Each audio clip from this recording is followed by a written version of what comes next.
Today, we're going to talk about transversals, and a transversal is a line that intersects or bisects two parallel lines. The first thing I want to remind you of is what a straight line is and what its significance is. So this is a circle, and all circles add up to 360 degrees.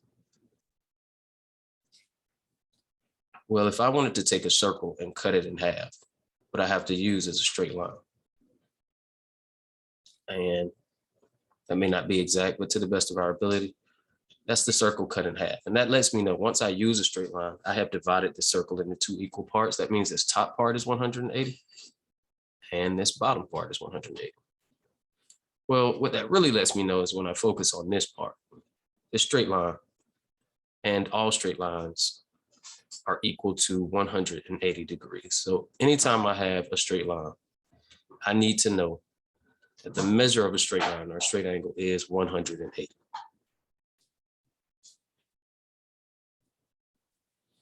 That's significant when it shows us a transversal. So if I see a transversal, first thing I need to do is look for the two parallel lines. If I'm calling this line A and this line B, then this is line C and it is the transversal. And what transversals really let us know are the angle relationships. There are 8 angles formed when this line cuts across these two parallel lines. This will be angle 1, 2, 3, 4, 5, 6, 7, and 8. And so if I were to tell you just angle 1, if I were to let you know that angle 1 is equal to 100 degrees, I have essentially told you all 8 of the angles. And once you're given one angle, you know all 8. Because we know that angle 1 and angle 2 exist on line A, then I know that this angle, the two of these together are supplementary, which means they add up to 180 degrees. So if this is 100 degrees and these two together are 180, I can take what I know, the 100 plus the measure of angle 2, and add that together, and I know it's equal to 180. Well, if I say 180 minus 100, that means the measure of angle 2 must be 80 degrees. Once I know that this angle is 100 and this is 80, I know all of the relationships. So I'm going to erase this and just say, hey, this is 100, this is 80. Well, angles that are across from each other are referred to as vertical angles. And what we know about vertical angles is they are congruent, meaning they are the same. So if this is 100, it means this angle must be 100. And if you look, these exist along this line that's the transversal. So that makes sense that these two add up to 108. If I have 100 here, and this angle is adjacent to it, meaning right next to it, it's existing on what we refer to as line A, then this must be 80 degrees. And if you look, these are vertical angles. They're directly across from each other. The transversal is the line we focus on, that red line. And if you look, this is on the left side of the transversal, and this would be on the right side. And both of the angles I'm pointing out here are on the inside of lines A and B. So we refer to these as alternate interior angles, and we know that alternate interior angles are also congruent. So if this is 80, this must be 80. And the same thing is true of these two angles. They're on opposite sides and they're on the interior. So they must be congruent. So if this is 100, then this must be 100. And if you look here, this has the 180 degree field of this line. And I know if this is 100 and this is directly across from it, then this must be 100. And if this is 80 and these are vertical, this must be 80. So when I tell you one angle, I have automatically told you all of the angles. We'll look at another transversal. And if I were to let you know that we see 8 angles here, I'm going to label them again. I'm going to call this angle 1, this angle 2, this one angle 4, this angle 3, this 7, 6, 5, and 8, because they can switch the numbers up on you.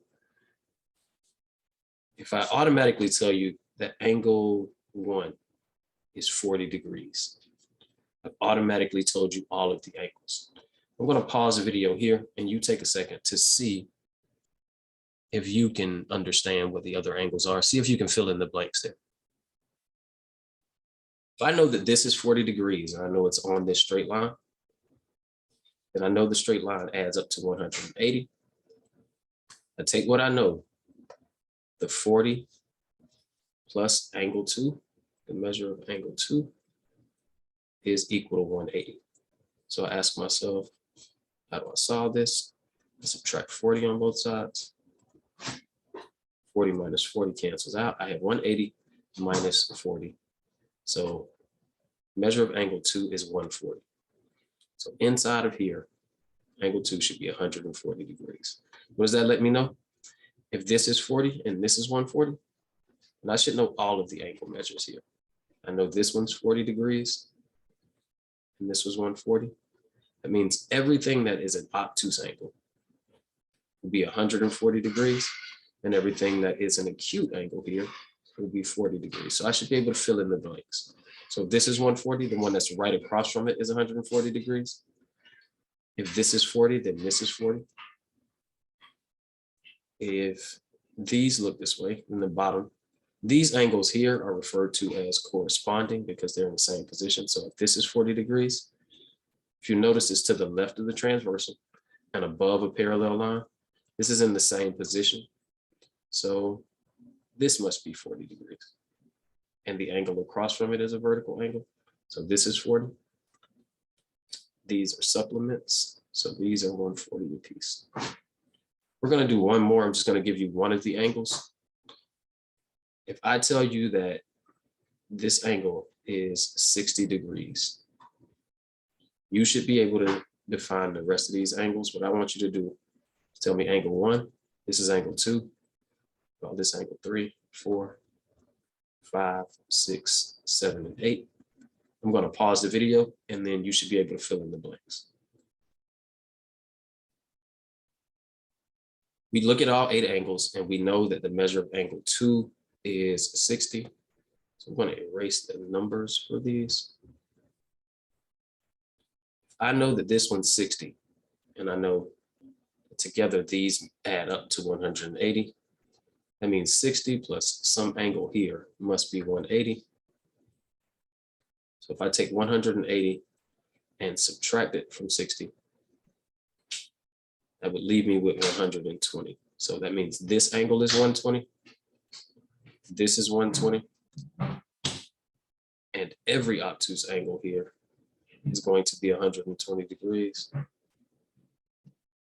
That means every acute angle should be 60 degrees. And we're just looking at the angle relationships. The things that are across from each other, we remember in other videos, we refer to as vertical. So because these are across from each other, they are congruent, they're equal to each other. If I look at the relationship between this 120 and this 120, those are directly across from each other across these lines. So these are also vertical. I'm going to draw one more and see if you can fill in the blanks here. This is my transversal. And these are my parallel lines. And I am telling you that this one angle here is 50 degrees. You should be able to give me the rest of those angles. If this angle is 50 degrees, that means the supplement or the one adjacent to it that's along what we refer to as a linear pair is 130. And that means if this is 50 and this is 130, that means this should be 50 and this should be 130. We refer to the angles inside of the parallel lines and on the same side as same side interior, and they are supplements. These are also alternate interior, so opposite inside. That means they are congruent. And that means if this is 50, this must be 130. These are vertical, so this is 130. And this is a 50 degree angle.